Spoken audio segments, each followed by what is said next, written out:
Workers and volunteers try to gather as much information as possible to see how many people are still unsheltered during the middle of winter. But in Anchorage, they're all spread out, and it can be a real challenge to keep track of where they're staying.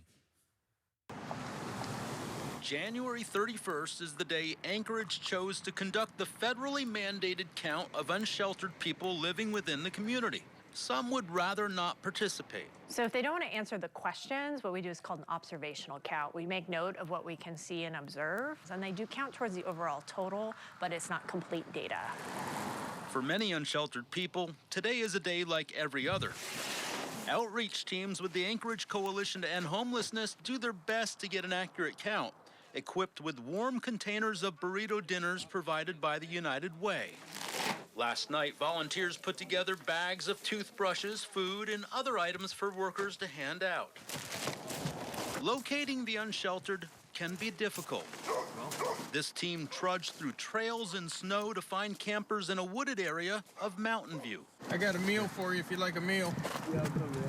One camper was found under this blue tarp he turned into a tent. Thank you, man. You need some water, Scott? I got some water and look at. How long have you been out here? 6 months, I think. What's it like on a cold winter night being in a tarp tent? It sucks. It's hard. Scott was born and raised in Alaska and works day jobs to make ends meet. And these workers are trying to meet a deadline, counting those who often feel they don't count at all. So we go, like downtown, we'll go like through as a grid, and we will look for people and encounter people, and we have a short questionnaire for them.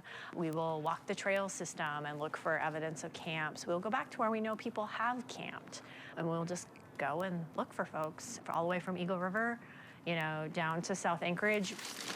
And they'll find many more people out there just like Scott.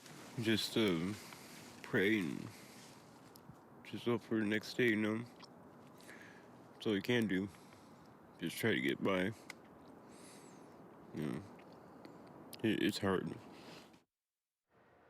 The point-in-time count is not perfect, and not everyone gets counted. Social service agencies will also count the number of unsheltered people living in temporary housing. Then the numbers will all be added up later this year and submitted to the federal government. It will then determine how much money is allocated throughout the country.